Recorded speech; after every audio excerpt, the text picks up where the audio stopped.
एक अनूठी दोस्ती की कहानी। गांव का एक छोटा सा बच्चा जिसका नाम राज था, जिसे सब बच्चे प्यार से बुलाते थे राजू, एक अद्वितीय बचपन के साथ ग्रामीण जीवन बिता रहा था। राजू की आंखों में उम्मीदों की किरणें बड़ी थी और उसकी हर हंसी में दुनिया की सारी खुशियां छुपी हुई थी। एक दिन गांव में एक नया छात्र आया। वह अंधा था, जिसका नाम अर्जुन था। अर्जुन ने दुनिया को सिर्फ अपनी सुनवाई और सुनने के लिए तैयार किया था, लेकिन उसका दिल सुनने के लिए बहुत बड़ा था। राजू ने अर्जुन को अपना दोस्त बनाने का निर्णय किया।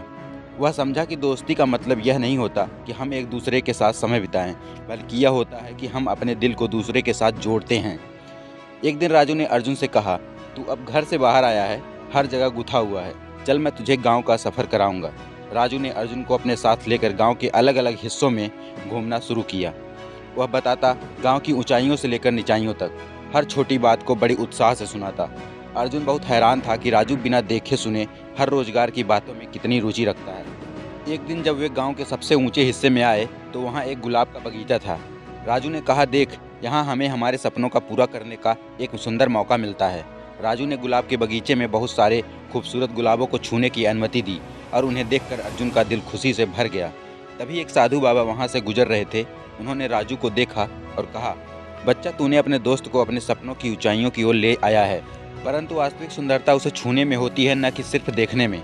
राजू ने समझाया कि सुंदरता केवल दृष्टि से ही नहीं बल्कि अनुभव से भी आती है। उसने अर्जुन को गुलाबों को छूने की अनुमति दी और उन्हें एक नए दृष्टिकोण से देखने के लिए कहा। अर्जुन ने गुलाबों को छूने का अनुभव किया और उसका दिल बहुत उत्साहित हो गया।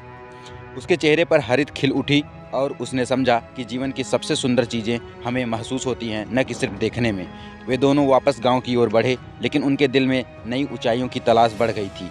राजू ने अर्जुन से कहा, दोस्त, अब हमें गांव को एक नई रोशनी में देखने का समय आया है।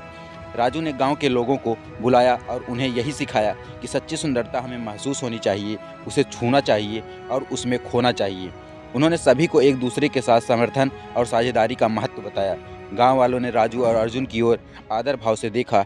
उनकी दोस्ती ने गांव को नई ऊंचाइयों तक पहुंचा दिया और सभी ने एक साथ मिलकर अपने सपनों को पूरा करने का संकल्प लिया।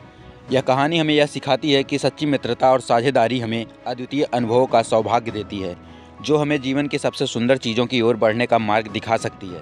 आपसी समर्थन और आदर से जुड़ी यह दोस्ती हमें नए दृष्टिकोण और दृढ़ संकल्प के साथ जीवन की ऊंचाइयों तक पहुंचा सकती है। तो दोस्तों, यह कहानी आप लोगों को कैसी लगी हमें कमेंट करके ज़रूर बताएं और भी ऐसे रोचक कहानियों के लिए हमारे चैनल को ज़रूर सब्सक्राइब कर लें। धन्यवाद।